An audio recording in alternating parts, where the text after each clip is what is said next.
I'm going to be ranking the 10 best undrafted players based off their current value in the NBA today. You'll see the creative, inspirational journey that led them into becoming the polished pro talents they've developed into, and in some cases, the ridiculous selections teams made instead of them. And then I'll reveal who's the very best among an impressive list of massive snubs. Number 10, Aron Baynes. Before becoming a fan favorite in Boston and the productive limited-minute center he is to this day in Phoenix, it took incredible dedication for Baynes to make the NBA. He moved from Australia in 2005 to play for Washington State, playing all 4 seasons for the Cougars, but even after an impressive senior season, he got zero attention from GMs at the 2009 NBA draft. He played for the Lakers' Summer League team, but then spent the rest of 2009 all the way through January of 2013 playing in 4 different leagues overseas before finally being signed in San Antonio on January 23rd of 2013.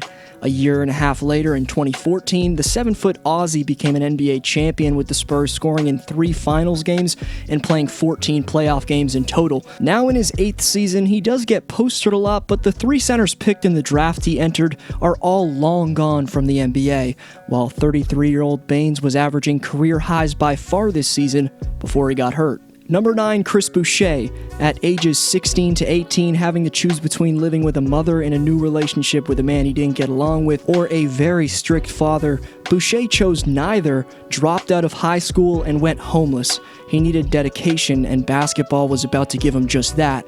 He was mentored by Coach Ibrahim Apaya at Alma Academy, a school designed to help inner-city teens with struggling future prospects. From there, Boucher would play at small junior colleges in New Mexico and Wyoming, where he'd impress recruiters from numerous Division I basketball schools.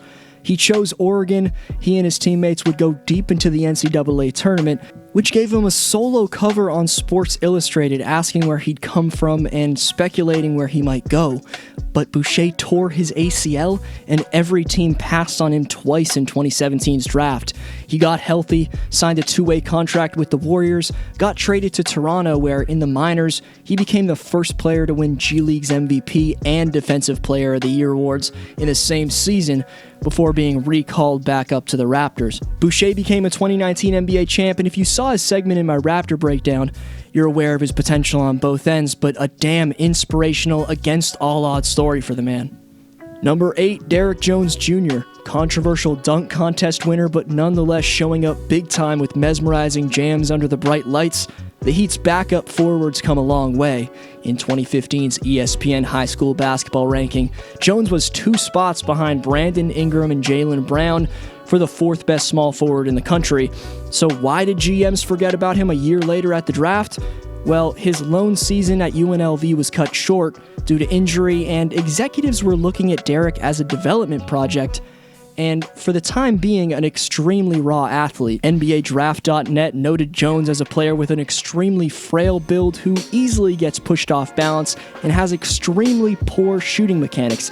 Yet in 2020, he's still 23 years old with 4 years of pro experience under his belt, playing just under 25 minutes for the 4th seed in the East. His 6'7" frame and that patented springy vertical he's got helps him provide Miami with solid 2-way production, but based off the fact that the dunk champ was only a 1-year college player with his athletic upside, it's blasphemy! He was passed on in all 60 draft slots. Number 7, Wesley Matthews. Still sniping in his 11th season. Just over a decade ago, after 4 years at Marquette, Matthews saw shooting guards Jack McClinton, Robert Vader, those 2 never played in the NBA, plus Jody Meeks and Nick Calathis, who are no longer in the league, get selected ahead of him in the late 2nd round. Wesley Matthews, was given a chance by the Jazz, flourished shooting a career best to this date, 48.3% from the field, helping the Jazz to the 5th seed. Then the cash came fast. Portland needed a floor spacer next to Aldridge and Lillard, and gave Wes $34 million for 5 seasons. He played in 250 consecutive NBA games before tragically tearing his ACL.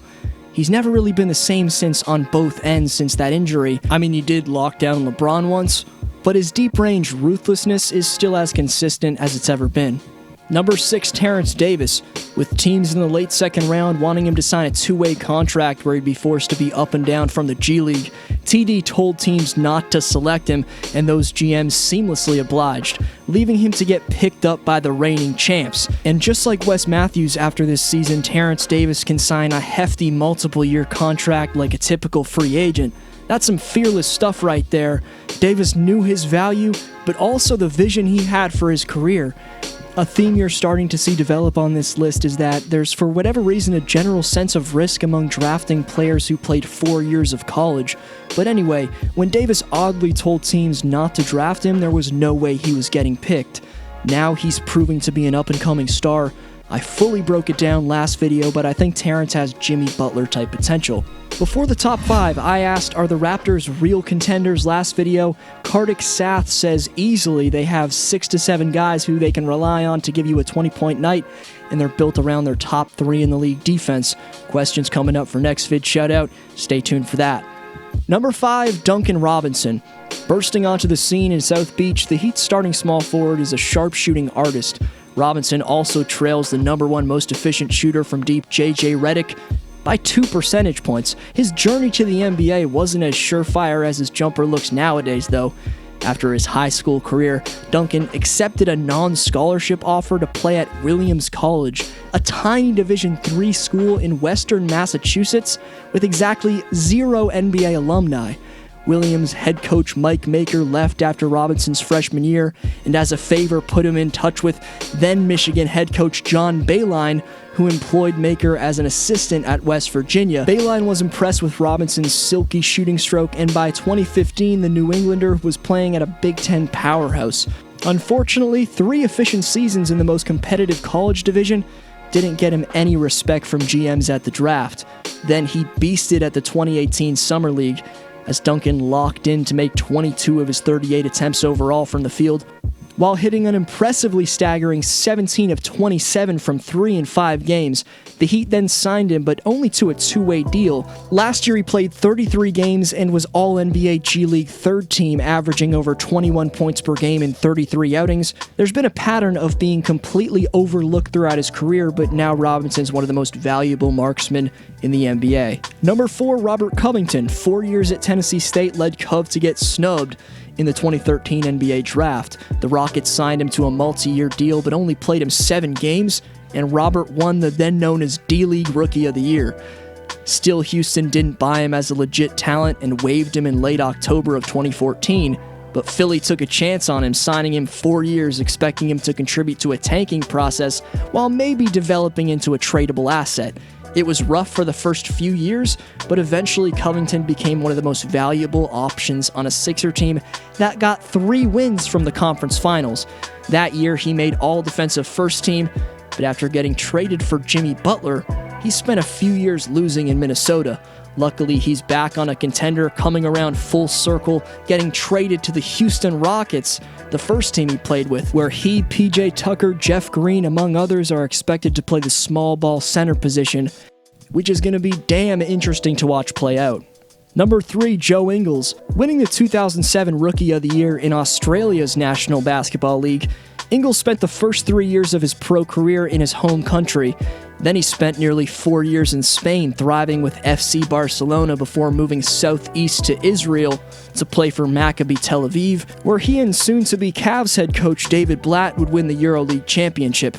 That finally got Joe some attention, and the Clippers gave him a chance in the preseason but waived him before the actual season started, which Joe said he's thankful for. Situation that kind of happened with the Clippers and getting cut and knowing at 27 this might be my last chance. Just looking back now, it's a blessing in disguise that it's happened the way it's happened, and I'm thankful that they did cut me because it's worked out great. Couldn't be with a better organisation and a better fit for the way I play.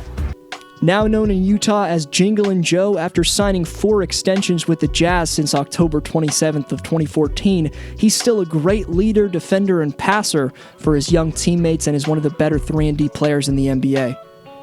Number 2, Kendrick Nunn.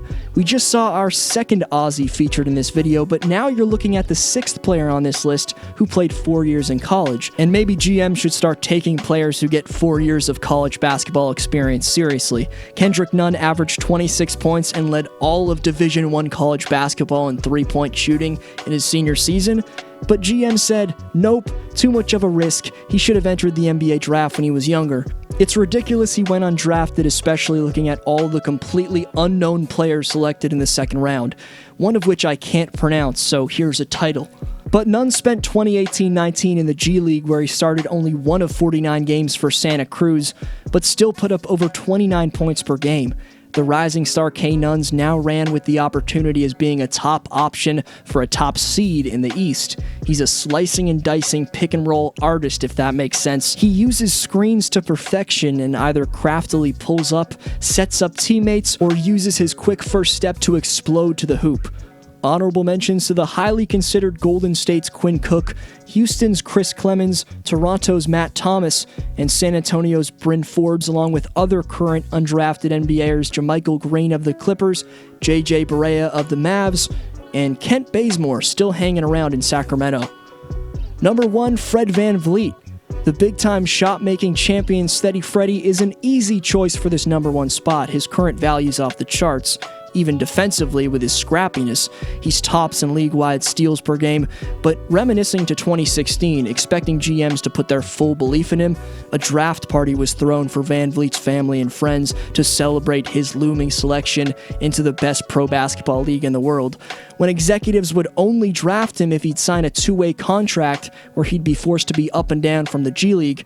VanVLEET bet on himself, and even though it would mean embarrassingly not getting picked in front of his friends and family, he told teams to look elsewhere with their selection, eventually getting a chance with the brilliant and godly in my hometown of the 6, Masai Ujiri. But Freddie's number 1 because he's a straight killer on the court, not because I'm a Raptor fan. Subscribe so you don't miss all the dope lists, predictions, and stories I have on the way. You see the question. This was your boy D Flow. I'll see you next video.